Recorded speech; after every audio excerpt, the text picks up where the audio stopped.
ये coding decoding का problem है। जिस तरह कास्टल को BYPUNH में कोड करते हैं उसी तरह डिमांड को इसमें कोड किया जाता है। तो सेम पैटर्न पे आइदर का भी कोड होगा। तो देखते हैं क्या इसमें पैटर्न लगा है। चूंकि C से B हो गया, मतलब C में क्या हो गया, -1 हो गया, एक प्लेस घट गया। A से Y हो गया, यानी A से पीछे 2 चला गया, Z और फिर Y। S से 3 अगर माइनस पीछे जाएंगे तो मेरा P मिल जाएगा। T के बाद U हो गया, यानी T में एक आगे चले जाएंगे तो U हो जाएगा। L में अगर 2 आगे चले जाएंगे तो कितना N हो जाएगा, और E में अगर 3 आगे चला जाएंगे तो कितना हो जाएगा, H हो जाएगा।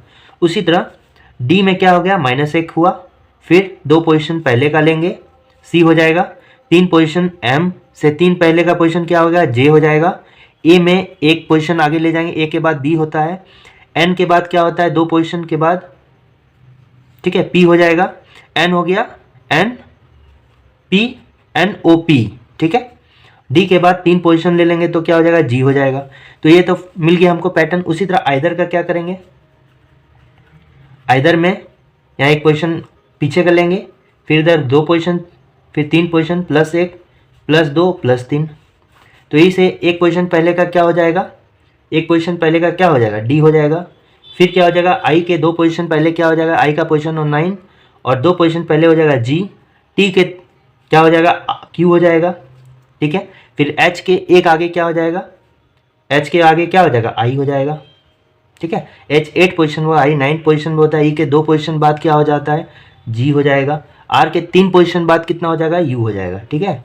क्योंकि R का 18 होता है, 3 21, 21 किसका होता है, U का होता है। तो ये किस में है, DGQIGU, DGQ, ठीक है, DGQIGU। ऑप्शन नंबर A क्या हो जाएगा, करेक्ट आंसर हो जाएगा। ये एक सीरीज है। तो सीरीज जनरली 2 प्रकार का होता है, एक अल्टरनेट सीरीज और एक रेगुलर सीरीज। तो अल्टरनेट सीरीज में ये पहला वाला दूसरे से रिलेटेड होगा, दूसरा वाला तीसरे से रिलेटेड होगा, तीसरा चौथे से, और ऐसे आगे चलते जाएगा। लेकिन अल्टरनेट सीरीज में क्या होता है, पहला तीसरे से रिलेटेड होगा, दूसरा वाला चौथा से रिलेटेड होगा, ठीक है। अगर इस सीरीज को ध्यान से देखें तो ये देखिए, पहला AA है, BB है, CC है, और फोर्थ में क्या होगा, निकालना है। तो ऑब्वियस सी बात है, यहाँ अगर आंसर को भी देखें, ऑप्शन को भी देखें, तो पहला 2 DD सभी में दिया गया है, तो यहाँ DD तो होगा ही होगा।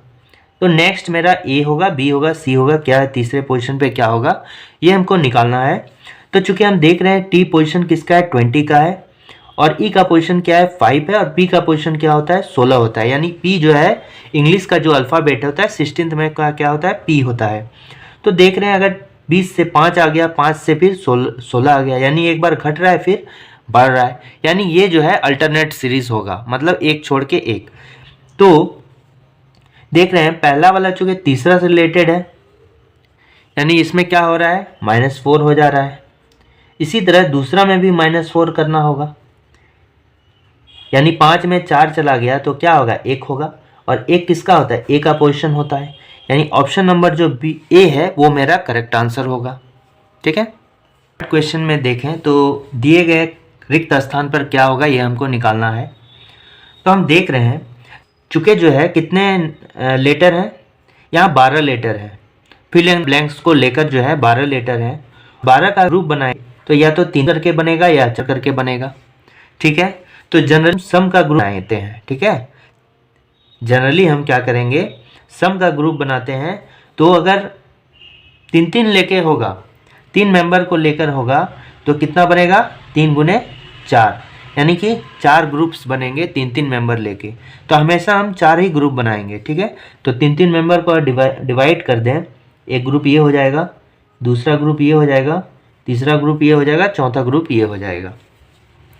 तो देखते हैं कि ये क्या है, AA है, ठीक है, AA है, AA है। तो यानी AA जब है तो AA मेरा यहाँ भी होना चाहिए।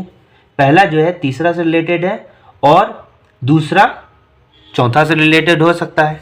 तो यहाँ देखते हैं चूंकि AA है तो यहाँ भी AA होना चाहिए, तो यहाँ भी AA डाल देते हैं, ठीक है। और देखिए इसके आगे चूंकि B है तो यहाँ भी B होना चाहिए, ठीक है। ये भी अल्टरनेट है, सीरीज जो है अल्टरनेट कॉमन है, यानी पहला तीसरे से रिलेटेड है और दूसरा चौथे से रिलेटेड है। तो यानी देखते हैं अगर इसको बैठा लेंगे तो यहाँ पर पहले वाले ब्लैंक में क्या हो गया, A हो गया, और तीसरे वाले ब्लैंक में क्या हो गया, 4 ब्लैंक है। पहले वाले ब्लैंक में ए हो गया और तीसरे वाले ब्लैंक में क्या हो गया, बी हो गया। ठीक है, जो यहाँ पर कौन सा है देखते हैं, पहले वाले ब्लैंक में ए, तीसरे वाले में बी, ये तो हो नहीं सकता है। ठीक है, ये जो है चूँकि पहले वाले में थी, ये भी हो सकता है और ये भी हो सकता है।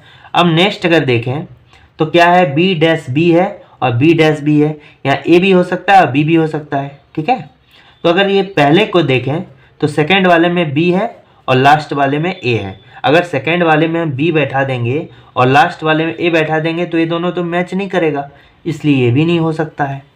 अगर इसको देखें तो ये तो हो ही नहीं सकता। अगर इसको देखें तो पहले वाले में जो है सेकंड वाले में ए बैठा दें और लास्ट वाले में बी बैठा दें तो भी कॉमन नहीं होगा, इसलिए ये भी ऑप्शन नहीं होगा।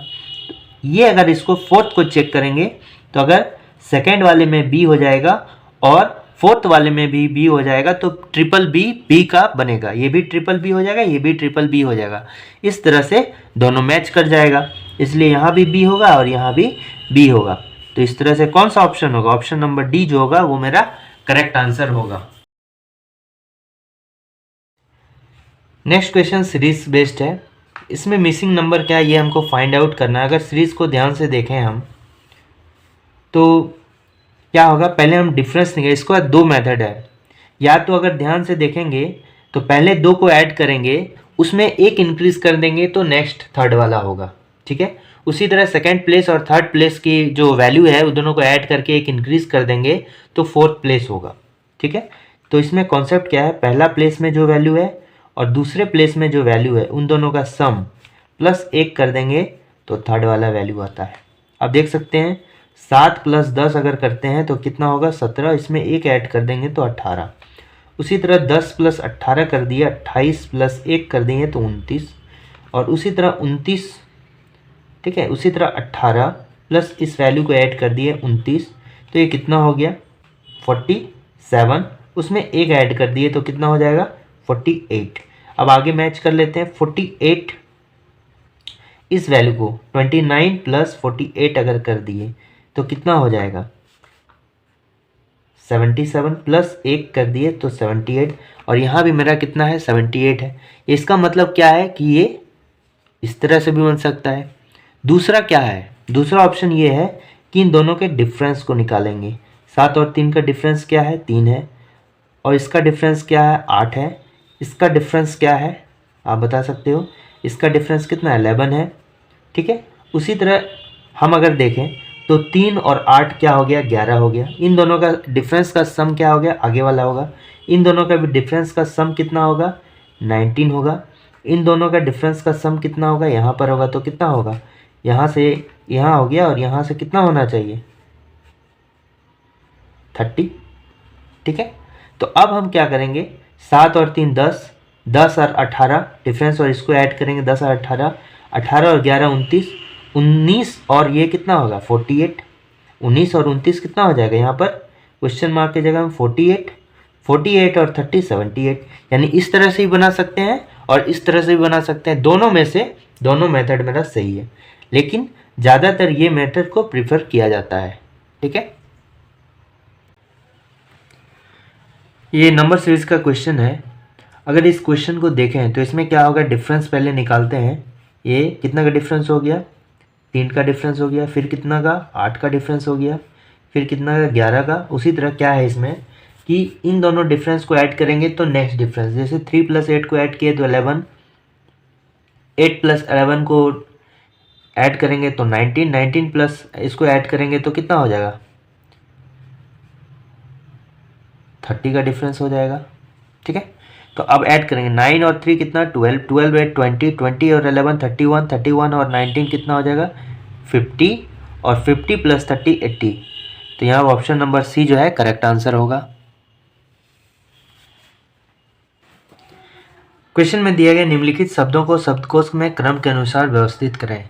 यानी कि जो अल्फ़ाबेटिकली जो भी ये वर्ड्स आएंगे उसको अरेंज करना है। जैसे इसमें क्या करना है, अगर चारों ऑप्शन को देखें तो यहाँ भी सेंट है, यहाँ भी सेंट है, यहाँ भी सेंट है और यहाँ भी सेंट है, तो चारों में कॉमन है, इसलिए इसको कॉमन वाले को एक साथ रख के उसको छोड़ देंगे, नहीं देखना है। नेक्स्ट क्या है कि आर है, ई है, यहाँ आर है, आर है। तो अल्फ़ाबेट में जो है यानी ये तीनों देखिए आर आर है इस दोनों में, और यहाँ पर आर है, लेकिन यहाँ पर नेक्स्ट वाले में ई है। यानी ई पहले आएगा या आर पहले आएगा? ई पहले आएगा, इसलिए दूसरा जो होगा अल्फ़ाबेटिकली होगा। नेक्स्ट अब इसको छोड़ देते हैं। अब पहला, तीसरा और चौथा को देखेंगे। आर है, यहाँ कॉमन आर है और यहाँ भी आर है, तो अब आर को भी छोड़ देते हैं, नेक्स्ट वाले को देखते हैं। नेक्स्ट में ई है, फिर क्या है?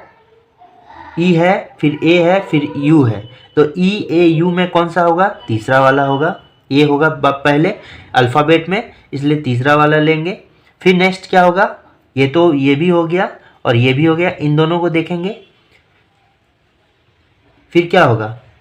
पहला होगा, क्योंकि ई अल्फ़ाबेट में पहले होता है और फिर यू बाद में होता है, इसलिए ये वाला लास्ट में होगा।